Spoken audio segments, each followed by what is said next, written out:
Welcome to the very first video of Ethical Spy. If you're ready to dive into the exciting world of cybersecurity and ethical hacking, you've landed in the right place. In today's video, I'll show you the easiest way to install Kali Linux, a must-have tool for every aspiring ethical hacker. Step by step, no confusion, and by the end, you'll have it up and running on your system. If you're excited to start this journey, don't forget to hit that like button and subscribe. Now, let's jump in. We are now on the laptop screen. First, open Google Chrome and search for VirtualBox Download.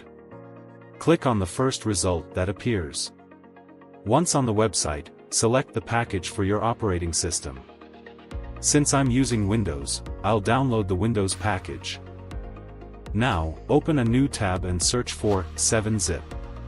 Click on the first result, and you'll see a list of versions. We'll download the latest one. Look for the top option on the list. Click that download button, and you're good to go. Let's search for kali.org. Click on the first result, and you'll land on Kali Linux's official website. Head over to the Downloads section. You'll notice different versions available: live, virtual machines, and installers. Since we're setting this up on VirtualBox, choose the virtual machine version. Click on the latest 64-bit file to download. Once the VirtualBox setup is ready, double-click it to start the installation. Follow the on-screen steps just like I'm doing here.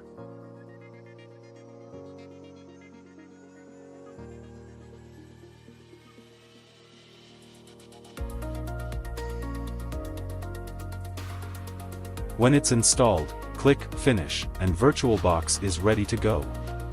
Next, let's work on Kali Linux. Head to your Downloads folder, find the file, and right-click to extract it using 7-zip. It'll take a few moments, so grab a sip of coffee while you wait. By the way, if your download folder is as messy as mine, don't worry, it's all part of the hacker aesthetic.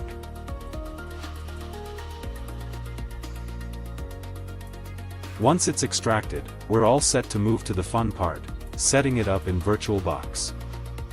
Now, open VirtualBox, click on Add, and locate the extracted Kali Linux file.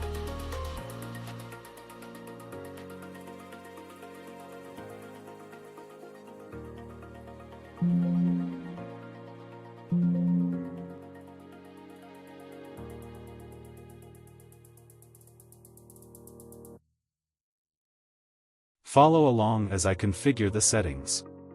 Here's a quick tip: adjust the CPU and memory allocation based on your system. I'm setting mine to 5 CPUs and 4096 megabytes of memory. If your machine is faster and more powerful, allocate more. For slower machines, the minimum requirement is 2 CPUs and 2048 megabytes of memory.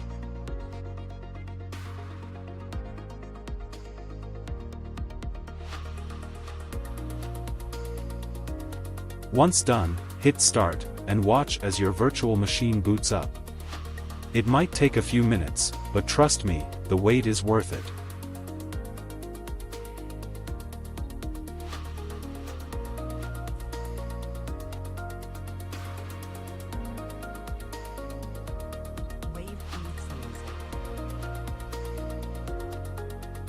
Once the machine boots, log in with the default credentials: username, Kali, and password, Kali.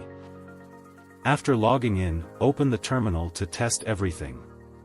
Try commands like pwd and huami to confirm it's working. Finally, when you're done, shutting down is easy. Click Close, select Power off the machine, and confirm.